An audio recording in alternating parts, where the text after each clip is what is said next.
Fetty Wap has been released from prison, but not before he had a chance to work out, apparently because the body is bodying.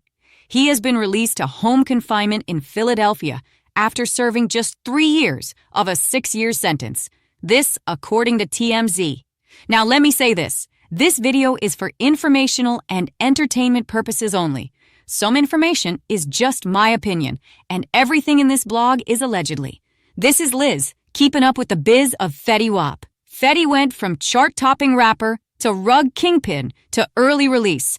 Fetty Wap's story reads like a Hollywood script, but the reality involves a sophisticated rug operation moving over 100 kilos across the country. He was doing it big, but in the wrong industry. You would think someone with multiple hits in the music industry would not have to resort to such tactics, but everything is not always what they seem to be. You see what May said about Diddy and the money he claims is owed to him?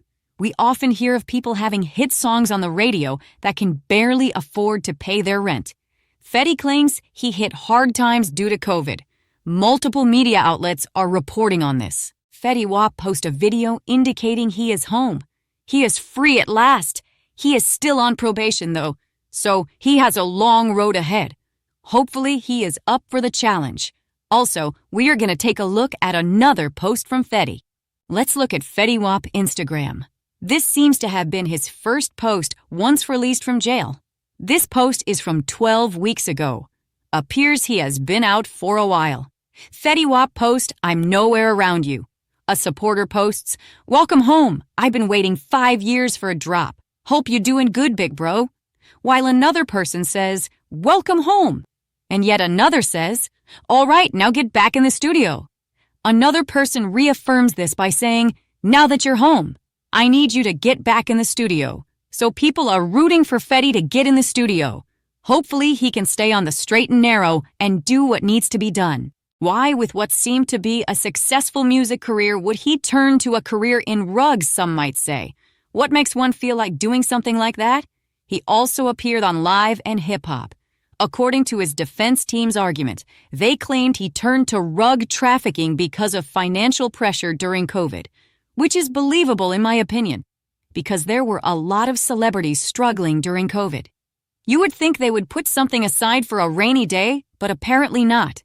They could not do tours and get out there and make in-person appearances because of the COVID scare. I think that's how many of them got into podcasting. While people like Tory Lanez had online shows, appears Fetty took the rug route. Plus, it seemed like at the time, he was falling off. Although he is good at making music, not sure that he would be suited to do podcasting. But he was convicted and apparently did half of the time he was sentenced to. And now, he's been released to home confinement in Philadelphia after serving just 3 years of a 6-year sentence. So he only served half of his sentence and is now out on probation, and the rules for his probation are very strict. But at least he is out for now, which makes one wonder if people like Day and Tory will be out soon. I don't think this will be the case for them, considering what they were convicted of. I think Fetty's crime may be considered to be non-violent. However, Fetty was not on our radar for getting out. Who knew he was up for probation? I think people will know if Diddy and Tory are up for probation, especially Diddy. What's fascinating about the Fetty case is the sheer scale of it. We're talking about a multi-million-dollar operation that stretched from the West Coast to Long Island, using everything from postal services to cars with hidden compartments. The way our government is cracking down on so-called rug trafficking, it is amazing this man is free. It is said that a New Jersey corrections officer was involved in the whole thing. Well, what really stands out is how Fetty managed to keep his music career going while behind bars. He not only released singles like Forever and Lil Smexy, but also dropped a full album and hit 1 billion Spotify streams. These artists, although are behind bars, still have the means to further their career.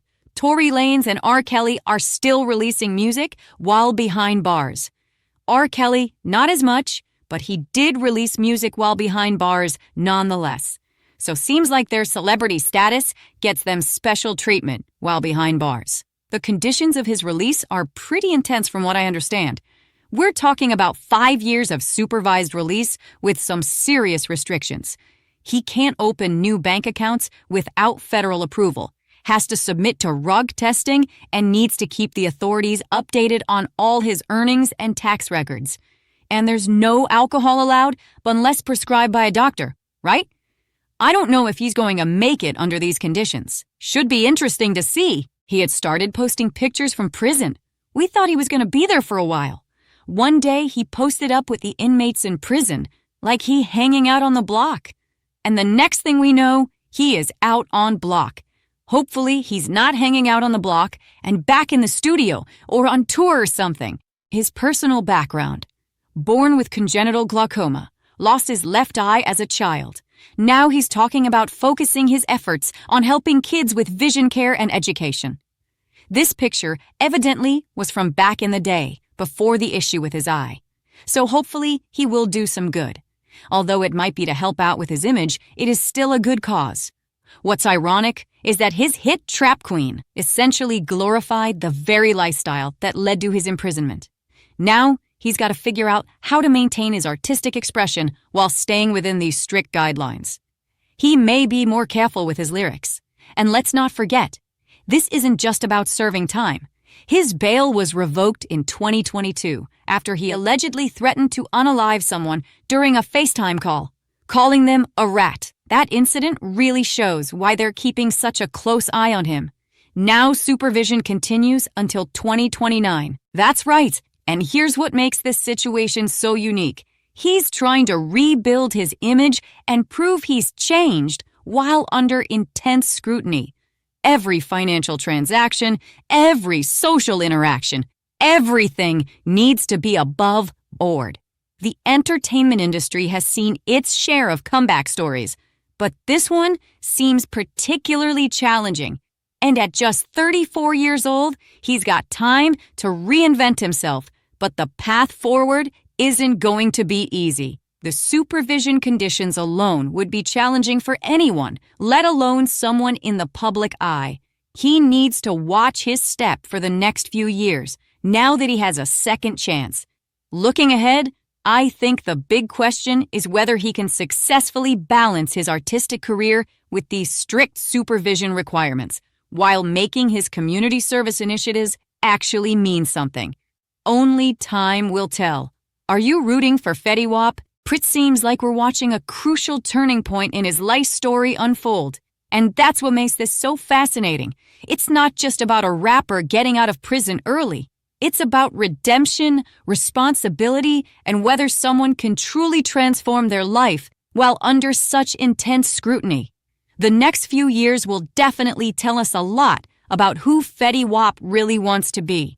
Let's hope he has learned his lesson and is up for the task. That's it for this video. Thanks for watching.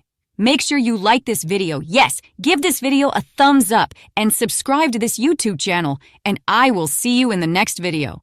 Bye for now. I may tack on my last video to this one to get some watch time, so keep the video rolling.